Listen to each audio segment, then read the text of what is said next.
আমি খুব ছোট বয়সেই কাজ শুরু করেছিলাম। একবার অফিসের কাজ শেষে বস আমাকে একটি বিশেষ প্রশিক্ষণের কথা বললেন এবং আমাকে একটি হোটেলে নিয়ে গেলেন। হোটেলের রুমে পৌঁছানোর পর তিনি বাথরুমে গিয়ে ফ্রেশ হতে গেলেন, কিন্তু যখন তিনি বাথরুম থেকে বেরিয়ে এলেন তখন তাকে দেখে আমি অবাক হয়ে গেলাম, কারণ আমি ভুল করে তাকে বয়স্ক ভেবেছিলাম। আজকের এই গল্পে আপনাদের সবাইকে স্বাগত জানাই। আমার নাম সুম। আমি কলেজের শেষ বর্ষে পড়ছিলাম এবং সেই সময় শেষ সেমিস্টার চলছিল। তখনই কলেজে একটি সহায়ক সংস্থার উদ্যোগে বৃক্ষরোপণ অভিযান চালানো হচ্ছিল। সেই সংস্থার কিছু কর্মী আমাদের কলেজে এসেছিলেন কারণ আমাদের শেষ বর্ষ চলছিল। তাই কলেজের প্রিন্সিপাল আমাদের সেই কর্মীদের সাথে বৃক্ষরোপণের কাজে পাঠিয়েছিলেন। বৃক্ষরোপণের সময় আমার দেখা হলো সেই সংস্থার এক কর্মী রবি স্যারের সাথে।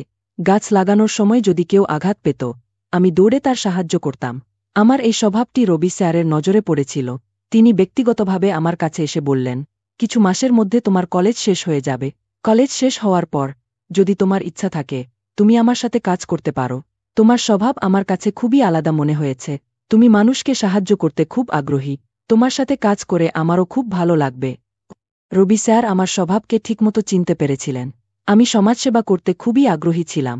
সেই সময় আমি সহায়ক সংস্থার কার্ডটি যত্ন করে রেখেছিলাম, যা কলেজ শেষ হওয়ার 3 মাস পরে আমার কাজে লাগল। আমার চাকরির খুব একটা প্রয়োজন ছিল না। কলেজ শেষ হতেই পাপা আমাকে বলেছিলেন, তুমি যা করতে চাও করতে পারো। আমার বাবা মা আমাকে আমার ইচ্ছামতো কাজ করার সম্পূর্ণ স্বাধীনতা দিয়েছিলেন। আমি সমাজসেবার প্রতি খুবই আগ্রহী ছিলাম। তাই অন্য কোথাও চাকরি খোঁজার বদলে আমি প্রথমেই রবি স্যারকে ফোন করলাম। সহায়ক সংস্থায় কাজ করা লোকের সংখ্যা খুবই কম, কারণ সবার সমাজসেবার প্রতি আগ্রহ নেই। রবি স্যার আমাকে তৎক্ষণাৎ অফিসে ডেকে পাঠালেন। তিনি সেখানে প্রধান ছিলেন এবং সেই সংস্থায় ছেলেদের পাশাপাশি মেয়েরাও কাজ করত। রবি স্যারের কেবিনে বসতেই তিনি আমাকে বললেন, সহায়ক সংস্থায় আমাদের যে কোনো সময়ে যে কোনো গ্রামে যেতে হতে পারে বা কোনো জরুরি পরিস্থিতি আসতে পারে। সেজন্য সবসময় প্রস্তুত থাকতে হবে। কিছু কিছু সংস্থা থেকে আমরা মানদণ্ড পাই, যার থেকে প্রতি মাসে তোমাকে 5,000 টাকা দেওয়া হবে। আমি বললাম, রবি স্যার, আমাকে মানদণ্ড মিলুক বা না মিলুক তাতে কিছু আসে যায় না। আমি এখানে টাকার জন্য নয়, বরং আমার মনের সন্তুষ্টির জন্য কাজ করতে এসেছি। রবি স্যার আমার সাথে হাত মিলিয়ে আমাকে অভিনন্দন জানালেন। সেই দিন থেকেই আমি সেখানে কাজ শুরু করলাম। প্রথম মাসেই রবি স্যার আমাকে সাথে নিয়ে বিভিন্ন জায়গায় গিয়েছিলেন, কখনো অনাথ আশ্রমের জন্য চাঁদা সংগ্রহ করতে, কখনো পাহাড়ে বসবাসকারী মানুষের সাহায্য করতে। এভাবে 1 মাসে আমি রবি স্যারের সাথে বিভিন্ন জায়গায় গিয়েছিলাম। 1 মাস পর আমি রবি স্যারের আচরণে পরিবর্তন লক্ষ্য করলাম। তিনি আমার সাথে আরও ঘনিষ্ঠভাবে কথা বলছিলেন। শুধু তাই নয়, তিনি আমাকে জোর দিয়ে বললেন যে আমি কিছুদিনের জন্য সংস্থার কাজে বাইরে যাই। আমি কোনো পুরুষের সাথে কোথাও যেতে প্রস্তুত ছিলাম না। একদিন অফিসে বসে থাকতে আমি লক্ষ্য করলাম আমার কলেজের সহপাঠী পূজা সেখানে এসেছে। সে অনেক পরিবর্তিত হয়ে গিয়েছিল। তার দামি পোশাক, গজনা এবং তার জীবনযাত্রা দেখে আমি বিস্মিত হয়েছিলাম। পূজা ছিল সাধারণ পরিবারের মেয়ে। সে তার মায়ের সাথে একা থাক। তার মা ছোটখাটো কাজ করে তাদের জীবিকা নির্বাহ করতেন। পূজা যখন রবি স্যারের কেবিন থেকে বেরিয়ে আসছিল, আমি তার সামনে গিয়ে দাঁড়ালাম। যখন সে রবি স্যারের কেবিনে গিয়েছিল তখন তার দৃষ্টি আমার দিকে ছিল না, কিন্তু আমার দৃষ্টি পুরোপুরি তার দিকে ছিল। আমি তাকে ভালোভাবে দেখছিলাম। পূজার সামনে গিয়েই আমি তাকে জিজ্ঞেস করলাম, পূজা, কলেজ শেষ হয়েছে মাত্র 3 মাস হল। তুমি এখানে কবে থেকে কাজ করছো? পূজা জানাল, সে আমার জয়েন করার 5 দিন আগেই সহায়ক সংস্থায় যোগ দিয়েছে। তারপর সে বলল, এই সহায়ক সংস্থার জন্য আমার জীবন বদলে গেছে। এখানে কাজ শুরু করার পর আমি ভালো টাকা উপার্জন করছি। আমার জীবনযাত্রা দেখেই তোমার তা বুঝতে হবে। আমি শুনেছিলাম যে সহায়ক সংস্থার কাজ সবসময় খুব কঠিন হয় এবং সেখানে কাজ করা কর্মীরা টাকা উপার্জনে অনেক পিছিয়ে থাকে, কারণ অন্যদের সাহায্য করতে গিয়ে তাদের নিজেদের বাড়ি থেকে টাকা দিতে হয়। কিন্তু রবি স্যারের সহায়ক সংস্থা একটু ভিন্ন ছিল। সেখানে কাজ করা কর্মীদের কাজের মধ্যে কি এমন বিশেষত্ব ছিল যে তারা এত ভালো টাকা উপার্জন করছিল? সেখানে এমন কি ঘটছিল যা 1 মাসের মধ্যে সেই মেয়েগুলো এত ধনী হয়ে যাচ্ছিল? এসব আমার বুঝে আসছিল না। পূজার কথাগুলো থেকে আমি বুঝতে পারলাম যে সে সহায়ক সংস্থার পাশাপাশি অন্য কোথাও কাজ করে না। পূজা আমাকে জানাল যে সে সহায়ক সংস্থার কাজে 1 মাসের জন্য শহরের বাইরে গিয়েছিল। সে বলল, তুমিও একবার বাইরে গিয়ে দেখো। 1 মাস নয়, তোমারও ভালো উপার্জন হবে। পূজার কথা শুনে আমি আবার আমার কাজে মন দিলাম। গত 20 দিন ধরে আমার কাছে কোনো বিশেষ কাজ ছিল না। প্রতিদিন সহায়ক সংস্থার কাজে কেউ না কেউ আসত। তখন রবি স্যার কোনো না কোনো মেয়েকে তার সাথে পাঠিয়ে দিতেন। আমার পাশের মেয়েটির কাজ ছিল, কিন্তু আমি সারা দিন খালি বসে থাকতাম। একদিন কিছু অতিথি এসেছিলেন, তখন আমি রবি স্যারকে প্রশ্ন করতে শুরু করলাম। আমি বললাম, স্যার, গত 20 দিন ধরে আমি খালি বসে আছি। আপনি আমাকে কোনো কাজ দিচ্ছেন না। কিছু নির্দিষ্ট মেয়েকে বারবার কাজ দিচ্ছেন। আমার পাশের প্রিয়াঙ্কাকে আপনি প্রতিদিন কোথাও না কোথাও কাজের জন্য পাঠাচ্ছেন। আমাকে একবার হলেও কোনো কাজে পাঠান, নইলে আমাকে এই সাহায্য সংস্থা ছেড়ে যেতে হবে।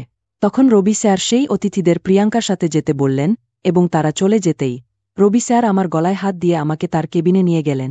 কেবিনে আসতেই তিনি আমাকে তার চেয়ারে বসালেন এবং নিজে আমার সামনে টেবিলের ওপর বসে পড়লেন। তারপর রবি স্যার বললেন, সুমন, যদি তুমি প্রতিদিন সমাজসেবা করতে চাও তাহলে তোমাকে সঠিক প্রশিক্ষণ দেওয়া জরুরি। এখনও পর্যন্ত তুমি তোমার কাজে খুব একটা দক্ষতা দেখাচ্ছ না। যদি সত্যিই মন দিয়ে কাজ করতে চাও এবং টাকা উপার্জনের ইচ্ছা থাকে তাহলে তোমাকে আমার থেকে প্রশিক্ষণ নেওয়া শুরু করতে হবে। আমি স্যারের কথা মেনে নিলাম। তিনি বললেন, ঠিক আছে, আজ সন্ধ্যায় তোমার সাথে যাব। সেই দিন অফিসের কাজ শেষ হতেই আমি বাড়ি গিয়ে সিদ্ধান্ত নিলাম যে স্যারের সাথে কোথাও যাব। তিনি আমাকে বলেননি কোথায় যেতে হবে, শুধু বলেছিলেন বাড়ির লোককে জানিয়ে দিতে যে বাড়ি ফিরতে দেরি হবে। আমি আমার মাকে জানালাম যে বাড়ি আসতে দেরি হবে, তাই মা আমাকে বারবার ফোন করেননি। স্যারের সাথে তার গাড়িতে যেতে যেতে আমি অনেক জায়গায় গরিবদের ঝুপড়ি দেখলাম। আমার মনে হলো হয়তো স্যার আমাকে গরিবদের আসল সমস্যাগুলো দেখাতে নিয়ে যাচ্ছেন, কিন্তু তা ছিল না। কিছুক্ষণ পরে আমরা একটি হোটেলে পৌঁছালাম।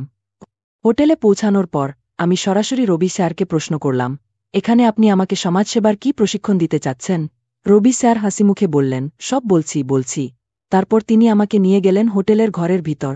ঘরে ঢুকেই স্যার নিজের টাই খুলতে শুরু করলেন এবং নানা অপ্রাসঙ্গিক কথা বলতে লাগলেন। বললেন, সুমন, তুমি খুব বুদ্ধিমতী মেয়ে। সামান্য প্রশিক্ষণেই তুমি আমার মতো দক্ষ হয়ে উঠবে। আমি বললাম, স্যার, আমরা তো এখানে কথা বলার জন্য আসিনি।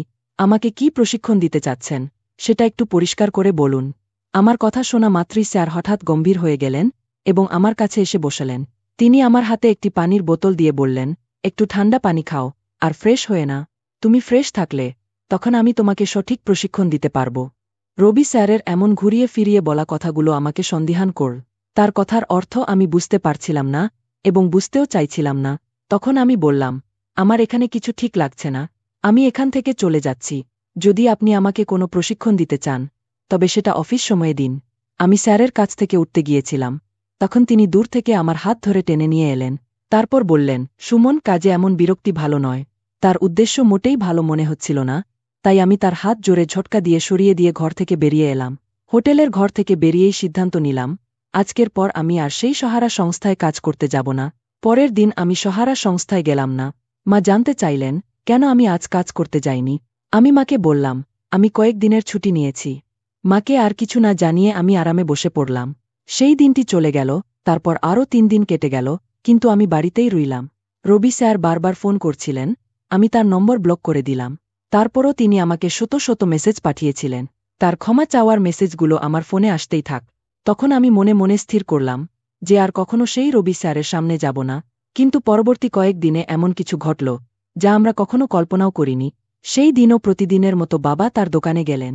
প্রতিদিন বাবা সকাল 9টায় বাড়ি থেকে বের হন এবং 9:30 তার দোকানে পৌঁছান। সেই দিন দোকানে পৌঁছানোর পর বাবার কাছ থেকে মায়ের ফোনে কল এলো। মা ফোন তোলামাত্রই চোখ দিয়ে অশ্রু গড়িয়ে পড়ল। আমি মায়ের হাত থেকে ফোন নিয়ে বুঝতে পারলাম যে বাবার দোকান পুরসভা ভেঙে দিয়েছে। বাবা লক্ষ টাকা খরচ করে যে জায়গায় দোকান বানিয়েছিলেন সেটি অবৈধ দখল হিসেবে গণ্য হয়েছে। বাবা বুঝতেই পারেননি যে জায়গাটি অবৈধ ছিল। যে ব্যক্তি সেই জায়গা বাবাকে বিক্রি করেছিলেন তিনি নকল কাগজপত্র তৈরি করে জায়গাটি বিক্রি করেছিলেন। বাবা 10 বছর ধরে সেই জায়গায় দোকান চালিয়েছিলেন, কিন্তু 10 বছর পর পৌরসভার চোখে সেটি অবৈধ দখল হিসেবে ধরা পড়ে। আমার বাবা কোনো অপরাধ করেননি, বরং তার সঙ্গে প্রতারণা করা হয়েছে। পুরসভার পক্ষ থেকে বাবার উপর 9 লক্ষ টাকার জরিমানা চাপানো হয়েছিল। যদি বাবা সেই জরিমানা না দিতেন তবে তাকে 7 বছরের কারাদণ্ড হতে পারত। বাবার সঞ্চিত সব টাকা জরিমানা মেটাতে খরচ হয়ে গেল। হঠাৎ করেই আমাদের উপর দুঃখের পাহাড় ভেঙে পড়ল। সেই ঘটনা ঘটার কয়েক দিন কেটে গিয়েছিল। বাড়িতে একটা অদ্ভুত নীরবতা ছিল। গত কয়েক দিনে মা বাবা খুশি মনে কিছু খেতেও পারছিলেন না। তখন আমি মায়ের কথা শুনতে পেলাম। মা বাবাকে বলছিলেন, যদি আজ আমাদের একটা ছেলে থাকত তবে সে নিশ্চয়ই এই কঠিন সময়ে কোনো না কোনোভাবে টাকা আনার পথ খুঁজে বের করত এবং আমাদের এই কষ্ট থেকে মুক্তি দিত। কিন্তু বিধাতা আমাদের একটাই সন্তান দিয়েছেন, আর সেটাও মেয়ে। আমাদের মেয়ে আমাদের জন্য ছেলের মতো কিছু করতে পারবে না, সেটা আমি জানি। তখন মায়ের মনে ছেলের অভাব বোধ হচ্ছিল। আমি ভাবতে লাগলাম, আমি কি সত্যিই আমার মা বাবার জন্য কোনো কাজে আসি না? মায়ের কথা শুনে নিজেকে খুবই তুচ্ছ মনে হচ্ছিল। এতদিন বাবার আয় ঠিকঠাক চলছিল, তাই আমি কখনো কাজ করার প্রয়োজন অনুভব করিনি। সেই রাতেই মায়ের কথা শুনে আমি নিজের ঘরে চলে গেলাম। তখন আমার চোখে জল এসে গিয়েছিল। মা যেভাবে ভাবছিলেন আমি কি সত্যিই ততটা অক্ষম? মনের মধ্যে এতসব চিন্তা ঘুরছিল, তখনই রবি স্যারের ফোন এলো। আমি তার ফোন ধরলাম এবং তাকে জানালাম যে আমি আগামীকাল সাহারা সংস্থায় পরের দিন আমি সাহারা সংস্থায় পৌঁছালাম। সেখানে গিয়ে প্রথমেই আমার সাথে পূজার দেখা হলো। পূজা তার এক বান্ধবীকে সাহারা সংস্থায় যোগ দিতে নিয়ে এসেছিল। পূজার পরিবর্তিত জীবনধারা দেখে তার বান্ধবীও অনুপ্রাণিত হয়ে গিয়েছিল। সেই মেয়ে সাহারা সংস্থায় কাজ করার জন্য খুবই আগ্রহী ছিল। সত্যি বলতে, পূজার আর্থিক অবস্থা সাহারা সংস্থায় যোগ দেওয়ার পর থেকে অনেকটাই উন্নত হয়ে গিয়েছিল। পূজা আমাকে জানিয়েছিল সে এই কাজ শুরু করার পর তার মা আর বাড়ি কাজ করা বন্ধ করে দিয়েছেন। খুব শিগগিরই পূজা নিজের একটি বাড়ি কিনতে চলেছে। তখন আমি সাহারা সংস্থায় একজন সমাজকর্মী হিসেবে নয়, বরং টাকার আশায় একজন কর্মী হিসেবে গিয়েছিলাম। আমি রবি স্যারের কেবিনে ঢুকলাম। আমাকে দেখামাত্রই স্যার আমার কাছে ক্ষমা চাইতে লাগলেন। আমি তাকে বললাম, আপনাকে আমার কাছে ক্ষমা চাইতে হবে না। যা ঘটেছে তা আমি ভুলে গেছি। আপনি আমাকে শুধু এতটুকু বলুন যে পূজা এবং অন্যান্য মেয়েরা এই সাহারা সংস্থার মাধ্যমে এত টাকা কিভাবে আয় করছে। আজ আমি এখানে একজন সমাজকর্মী হিসেবে নয়, বরং টাকার আশায় এসেছি। আমার কথা শুনে রবি স্যার হালকা হেসে উঠলেন। তিনি আমার মুখে হাত রেখে বললেন, সুমন, তুমি একদম চিন্তা করো না। তুমি এত সুন্দর যে তোমাকে বেশি পরিশ্রম করতে হবে না। আগামী ২০ দিনের মধ্যেই আমি তোমার জীবন বদলে দেব। তখন তিনি আমার কাঁধে হাত বুলাচ্ছিলেন, কখনো আমার গাল টানছিলেন। আমি তার সব অশ্লীলতা সহ্য করছিলাম, কারণ আমাকে টাকা কামাতে হবে। সেই দিন সন্ধ্যায় রবি স্যার আমাকে আবারও সেই হোটেলে নিয়ে গেলেন যেখানে আগেও আমাকে নিয়ে গিয়েছিলেন। সেখানে পৌঁছামাত্রই তিনি আমার সাথে অশ্লীল কথা বলা শুরু করলেন। তিনি বললেন, তোমার প্রশিক্ষণের প্রথম ধাপ এটিই হবে। যদি তুমি আমাকে ইমপ্রেস করতে পারো, তবে তুমি অনেক ধনী হয়ে যাবে। যদি আমি তোমার দ্বারা ইমপ্রেস হই, তবে দেখো, তোমার কাজের অভাব হবে না, আর তুমি অনেক টাকা কামাতে পারবে। আমি এক নজরে রবি স্যারকে ওপর থেকে নিচ পর্যন্ত দেখলাম। সেই ব্যক্তি ৪৫ বছর বয়সী ছিল, আমার থেকে প্রায় ২০-২২ বছর বড়। আমি তাকে বললাম, স্যার, আপনার মেয়ের বয়সের মেয়ে হতে পারতাম, আর আপনি আমার সাথে এমন কথা বলছেন। এর উত্তরে তিনি বললেন, সুমন, তুমি কি টাকা কামাতে চাও নাকি ভাষণ দিতে চাও? এটা তুমি নিজেই ঠিক করো। আমার বয়সের হিসাব করার দরকার নেই। আমি তোমাকে যা বলছি, যদি তা তোমার বুঝে আসে, তবে এখানে থেকো, না হলে আগের দিনের মতো আজও চলে যেতে পারো। সেই রবি স্যারের সামনে আমি আগেই আমার দুর্বলতা প্রকাশ করেছিলাম। তাকে আমি জানিয়ে দিয়েছিলাম যে আমার টাকার দরকার, আর তাই তিনি আমার সামনে এমন আচরণ করছিলেন।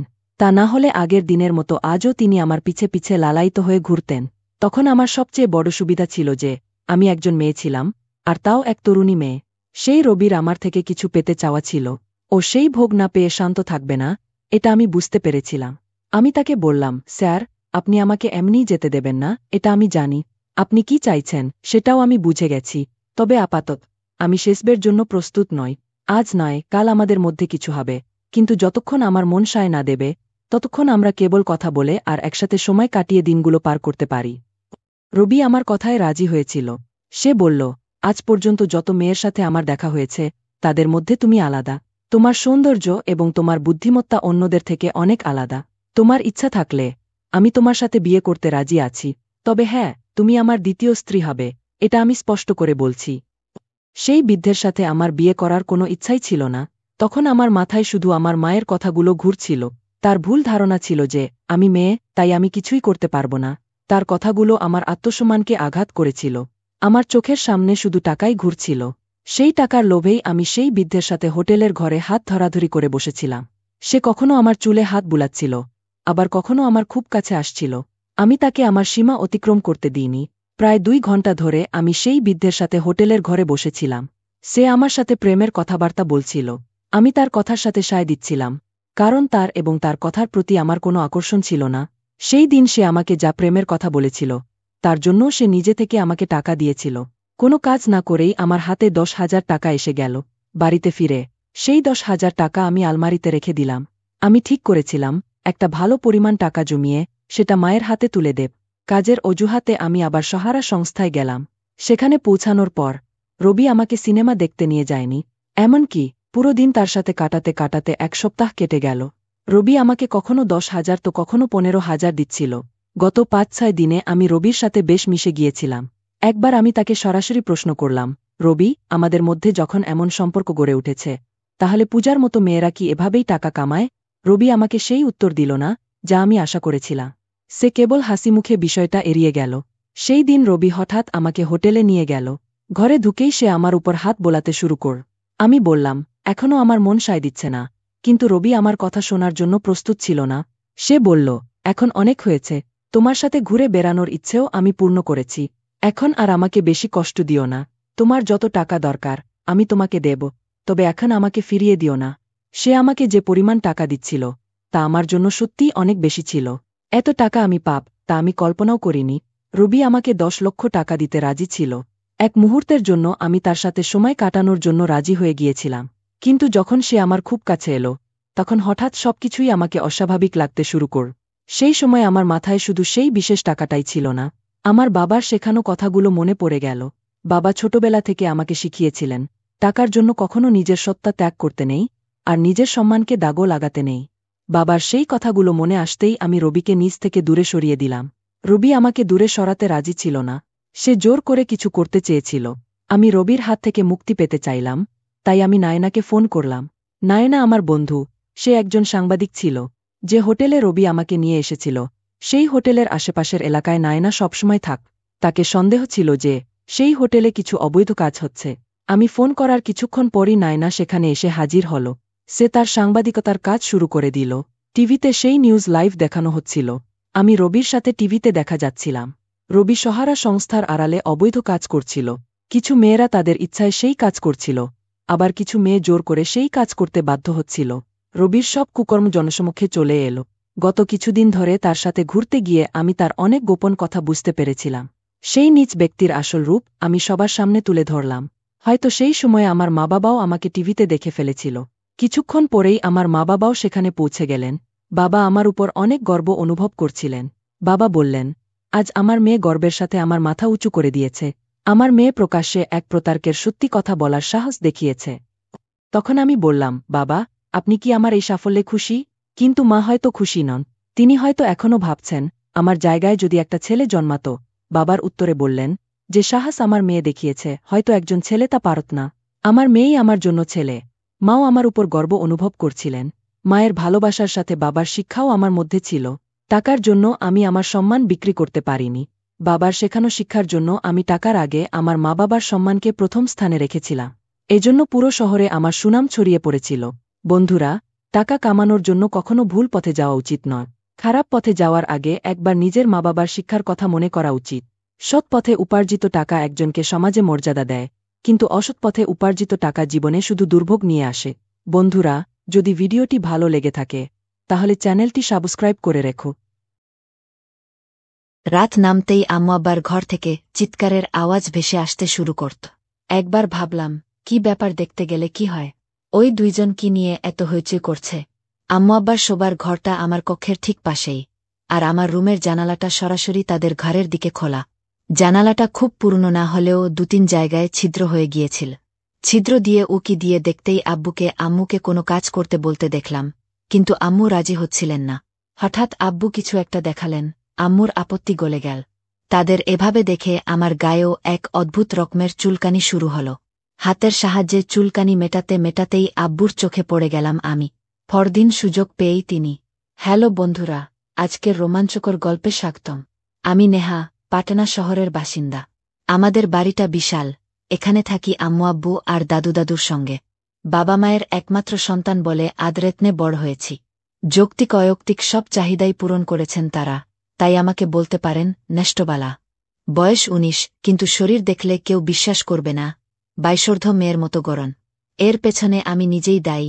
16 বছর বয়স থেকেই রাতজাগা পার্টির নেশা ধরেছে। আমাদের বাসায় 5টি কক্ষ। একটায় আম্মু আব্বু, অন্যটায় দাদু দাদু, যারা সারাদিন নিজেদের ঘরেই কাটান। তৃতীয় আর সবচেয়ে সুন্দর কক্ষটা আমার। বাকি দুটো শূন্য থাকে, মেহমান এলে সাজিয়ে তোলা হয়। আব্বুর বয়স 40, আম্মুর 35। কম বয়সে বিয়ে হয়েছে বলে দুজনেই দেখতে বেশ যুবক যুবতী। আব্বু ব্যস্ত ব্যবসায়ী, সময় পান না বললেই চলে। আম্মু সৌন্দর্যে ভরপুর হলেও চিন্তাভাবনায় পুরনো যুগের। সারাদিন সংসার আর শ্বশুর শাশুড়ির সেবায় কেটে যায়। একটা বিষয় পরিষ্কার, আম্মু আব্বুর জন্য সময় বের করতে পারেন না। তার অসম্পূর্ণ ইচ্ছেগুলোই তাদের মধ্যে কলহের কারণ। সেদিন রাতের কথা, খাওয়া সেরে সবাই ঘুমাতে গিয়েছি। হঠাৎ আম্মু আব্বুর ঘর থেকে ঝগড়ার শব্দ। আমার কক্ষের পাশেই তাদের রুম, তাই প্রতিটি শব্দ স্পষ্ট শুনতে পাচ্ছিলাম। ঝগড়া যেন তীব্র হতে লাগল। প্রথমবার নয়, তবু জানতে ইচ্ছে করল বিষয়টা কি। প্রথমে ভাবলাম সরাসরি জিজ্ঞেস করি, কিন্তু লজ্জা পাবেন ভেবে থেমে গেলাম। কৌতূহল চেপে রাখতে না পেরে উঠে বসলাম। আমার ঘরের জানালার ছিদ্র দিয়ে উকি মারলাম। প্রথমে কিছু বোঝা গেল না। লাইট বন্ধ করে চোখ ঠেকাতেই অদ্ভুত এক দৃশ্য। শরীরে বিদ্যুৎ খেলে গেল, কখনো দেখিনি তাদের এভাবে। আব্বু আম্মুকে কিছু করতে বলছিলেন, কিন্তু আম্মু বারবার না করে চলেছেন। আমার দৃষ্টি আটকে গিয়েছিল সেখানে, ইচ্ছে করেও সরাতে পারছিলাম না। তাদের কথাবার্তা আমার কানে ঢুকছিল না, মনটা অন্য কোথায় হারিয়ে গিয়েছিল। বুকটা ধুকধুক করছে, যেন মুখে আটকে আসবে। কিছুক্ষণ পর আব্বু একটা জিনিস দেখালেন। আম্মু প্রথমে রেগে গেলেন, তারপর লজ্জায় নতনয়না। তাদের মধ্যেও যেন একটা উত্তাপ তৈরি হচ্ছিল। ইশারায় আব্বুকে কাছে টানলেন আম্মু। স্বামী স্ত্রীর মতোই লেগে রইলেন প্রায় ১.৫-২ ঘণ্টা। শেষে আম্মু লাইট বন্ধ করে শুয়ে পড়লেন। অন্ধকারে আর কিছু দেখা গেল না। আমি নিজের বিছানায় গিয়ে শুয়ে রইলাম। চোখের সামনে ভেসে বেড়াচ্ছে সেই দৃশ্য। ভাবছিলাম, আমার জীবনেও যদি কেউ আসত। এমন সময় গা জ্বালা শুরু হল। হাতের সাহায্য নিতেই মনে হল কেউ যেন দেখছে। পাত্তা না দিয়ে পুরনো স্মৃতি ভেবে ভেবে ৮ ঘণ্টা কেটে গেল। শেষে ক্লান্ত হয়ে পাজামা খুলেই ঘুমিয়ে পড়লাম। পরদিন সকাল ৭টায় আম্মুর ডাক, নেহা, উঠো, কলেজ যেতে হবে না নাকি? চমকে উঠে বাথরুমে ঢুকলাম। আবারও সেই চুলকানি। শাওয়ার চালিয়ে শান্ত করলাম নিজেকে। হ্যাটার পর কলেজের ইউনিফর্ম পরে ডাইনিং টেবিলে গেলাম।